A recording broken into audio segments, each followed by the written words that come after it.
everyone, today I'm here with my new video. Before starting the video, don't forget to subscribe my channel and share my video and give thumbs up.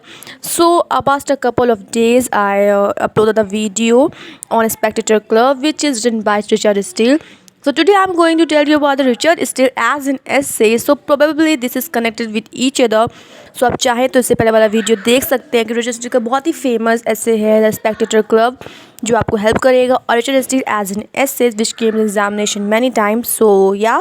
So today हमारा topic है Richard Steele as an essayist. So I hope you like it. So let's get started. Steele was born in Dublin in 1672. Richard Steele born in Dublin मतलब Dublin में वो पैदा हुए थे 1672 में. He was christened on 12 March 12 मार्च को उनका नामकरण हुआ था. क्रिश्चियन मतलब होता है नामकरण. सो 12 मार्च को उनका नामकरण हुआ था. His father was died when he was 5 year old. उनके पिताजी की देहांत हो गई थी जब वो 5 साल के थे. He gives a pathetic account of his father's death and his mother grief in the essay Recollection of Childhood. तो उन्होंने अपने पापा और मम्मी के दुख मतलब मृत्यु के दुख को जताया है एक ऐसे में जिसका नाम है रिकलेक्शन ऑफ चाइल्डहुड. सो उन्होंने काफ़ी इनके जो मम्मी पापा की डेथ काफ़ी अर्ली एज में हो गई थी, काफ़ी जल्दी हो गई थी. इस वजह से इनकी लाइफ में बहुत सारा ट्रेजेडी हुई है. इनकी फर्स्ट वाइफ की भी डेथ हो गई थी, इसके बाद उन्होंने दूसरी शादी की है. इनकी लाइफ में काफ़ी कुछ हुआ है, काफ़ी दुखी काफ़ी इंसिडेंट इन्होंने देखा है अपने लाइफ में. रिचर्ड स्टील का ये थोड़ा सा इंट्रो था उनके लाइफ के बारे में. तो नेक्स्ट पेज पे चलते हैं. Next page. He was educated at the Charterhouse and Merton college Oxford. तो वो एजुकेटेड मतलब पढ़े हैं चार्टर हाउस में, उसके बाद मैटन कॉलेज में पढ़े हैं, ऑक्सफर्ड में पढ़े हैं. In 1706 he was married his second wife Mary on the death of his first wife. तो इन 1706 में उन्होंने शादी की अपनी सेकेंड वाइफ से, तो जिनका नाम था मैरी. तो मैं आपको उनकी फ़र्स्ट वाइफ का नाम बता देती हूँ जिनका नाम था मिसिस मार्गरेट स्ट्रेच. आप कहीं पे लिख ले, मिसिस मार्गरेट स्ट्रेच उनकी फ़र्स्ट वाइफ का नाम था और उनकी सेकंड वाइफ का नाम था मैरी. तो उन्होंने अपनी फ़र्स्ट वाइफ की डेथ के बाद सेकंड वाइफ से शादी की. He published a lot of essay with edition in the Spectator.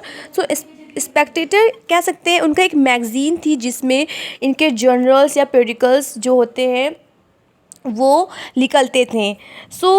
Addition और स्टील ने काफ़ी मिल के काम किया है, काफ़ी सारे ऐसे पब्लिश किए हैं जो लोगों को बहुत ही पसंद आया है, जिसमें से कुछ मैं आपको नाम बताती हूँ. Few of them like the Coverley lineage, Sir Roger in love, Sir Roger in the club, a Coverley love match, a farewell to Coverley match, a Coverley household, the Coverley economy. कुछ उनके बहुत ही popular ऐसे हैं जो काफ़ी लोगों ने पसंद किया है. ये इनके कुछ ऐसे हैं. और एक चीज़ और बता देती हूँ कि उनके कुछ जैसे कि क्या होता था जब जोसेफ एडिशन 18th सेंचुरी के टाइम के राइटर हैं जो पोलिटिकल एसेस जाने जाते हैं. इनका 2 मैगज़ीन थी, एक थी टैटलर और एक थी स्पेक्टेटर जो काफ़ी फेमस हुई थी. तो मैं बताती हूँ. तो टैटलर है 1709 में उन्होंने टैटलर का स्टार्ट किया जो भी मैगज़ीन था. और पोलिटिकल एसेस की एक ख़ासियत ये भी थी कि क्या होता है वो उनके जो मैगज़ीन्स में उनके जर्नल्स निकलते थे या उनके एसेस निकलते थे. कभी भी कोई बुक नहीं बनी कि एक होता नहीं, एक पाइल ऑफ लॉग्स बोलते हैं कि बुक्स टाइप का है, उसमें उनके सारे जिस एक इकट्ठे हैं. पर ऐसा नहीं था, उनके इकट्ठे नहीं रहते थे, वो टाइम टू टाइम आया करते थे. टाइम टू टाइम इनके आया करते थे एसेस. इस वजह से काफ़ी पॉपुलर लोगों को काफ़ी इंटरेस्ट रहता था. ये ख़ासियत है पॉलिटिकल एसेस की. हमारी फेलिंग हेडिंग है एज एन एसेस की introduction. Richard Steele was one of the greatest writer of the 18th century. He was known as a political essays. The writer of this period did not contribute their essays to a particular book. मतलब they did not compile their essays into a book form. The essays came out from time to time into the periodicals and journals. मैंने आपको बताया था ना कि इन लोग के जो एसेज होते थे वो कोई बुक फॉर्म में नहीं आते थे, टाइम टू टाइम आते थे, लाइक एक वीक में, एक मंथ में. तो तब वो क्या होते थे, लोग पढ़ते थे, उसमें लोगों को इंटरेस्ट भी रहता था कि एक हफ्ते में आएगा, एक महीने में आएगा। सो इस टाइप के एसेज होते थे रिचर्ड स्टील के पॉलिटिकल एसेइस्ट के, मेनली उस टाइम के होते थे ऐसे कि वो एक बुक या बुक फॉर्म में नहीं आते थे, कुछ मैगजीन्स में टाइम टू टाइम आते थे। तो कुछ फेमस मैगजीन है रिचर्ड स्टील की, टैटलर, Spectator and the guardian.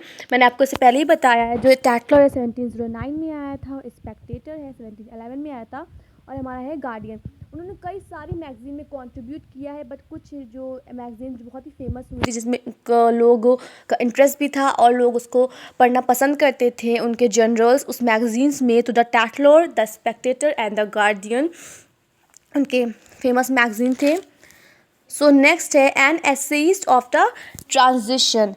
So Steele was the essayist of the period of transition, इसलिए बोला जाता है क्योंकि उन्होंने इंग्लिश लिटरेचर के इतिहास में नया रूप लाया था। क्योंकि उस टाइम के लोग हाई लेवल के लोग, हाई क्लास के लोगों के बारे में बोलना, उनके बारे में ऐसे लिखते थे पॉलिटिकल के बारे में, पर कोई भी लोकल लोगों के बारे में नहीं देखता था। Mainly the periodical essays brought the essay from the school, colleges, closets and the libraries down to the clubs and coffee houses.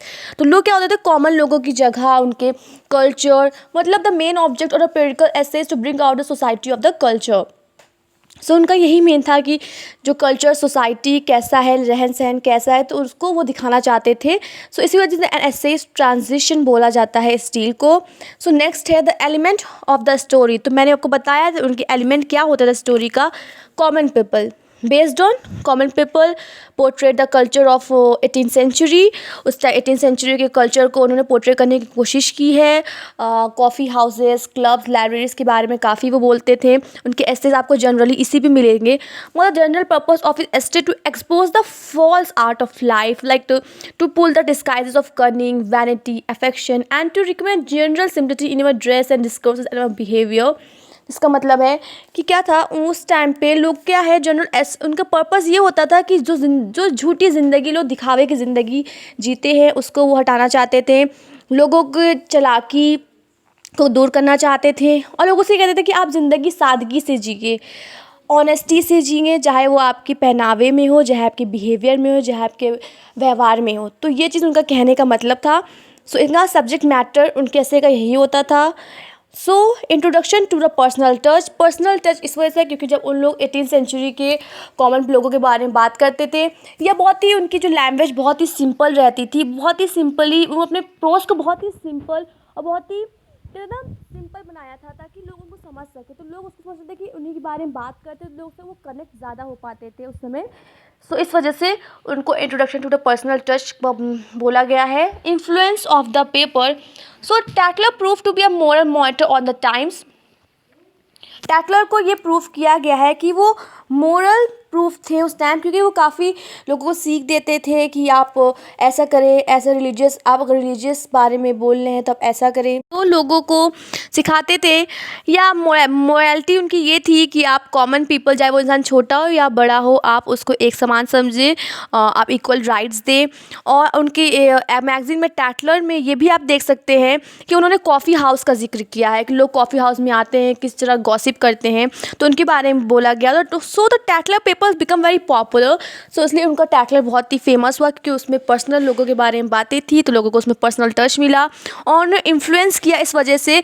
और दे वर वाइडली रीड एंड लाइक्ड, लोगों को बहुत पसंद आया और लोगों ने बहुत पसंद किया और लोगों को अच्छा भी लगा वो उनका पेपर टैटलर्स। उससे इन्फ्लुएंस हुए, उस पेपर से, कॉफ़ी हाउस से लोग काफ़ी इन्फ्लुएंस हुए। तो सब्जेक्ट मैटर ऑफ हिज से मैंने आपको बताया कि उनका सब्जेक्ट मैटर ऐसे क्या है, अभी मैंने आपको बता ही चुकी हूँ। सो आगे हम नेक्स्ट आगे हम बढ़ते हैं। So representation of the mind culture of his age. तो मैंने आपको बताया कि उस समय 18th सेंचुरी का उन्होंने रिप्रेजेंट किया है, लोगों का कल्चर, उस लोगों का माइंड, उस समय एज का, लोगों का रहना, बिहेवियर, पहनावा और उन्होंने पोर्ट्रे किया है। सो मैंने बता ही चुकी हूँ। सो आप अपने तरीके से इसमें बना के लिख दें।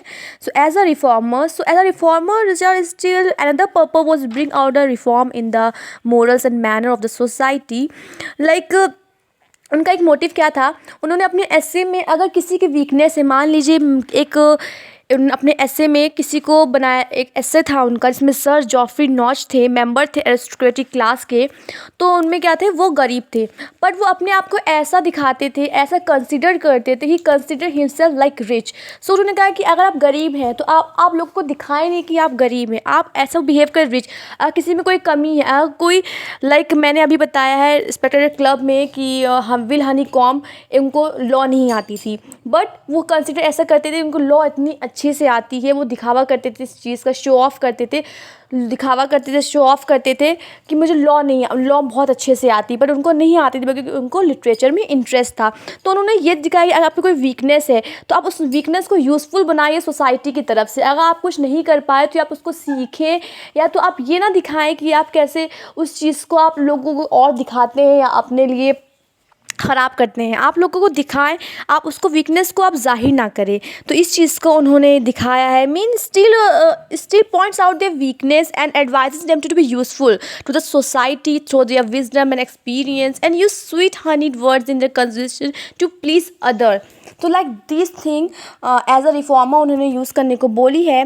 सो नेक्स्ट है एज एन पेरिडिकल एसेज। तो मैंने आपको बताया है पेरिडिकल एसे 18th सेंचुरी के टाइम का था, जहाँ का कल्चर एज उन्होंने पोर्ट्रे किया है और कैसा था। So the main object of periodical essays to bring out the culture of the society, मैं बता चुकी हूँ। या वो थोड़ा बहुत ह्यूमर होता है, आयरनी, सैटायर यूज़ करते थे। और periodical writer was to offer entertainment to the people. In this way they wrote both amusing and instructive essays. So this is our periodical essays. So a writer of a philosophical mind.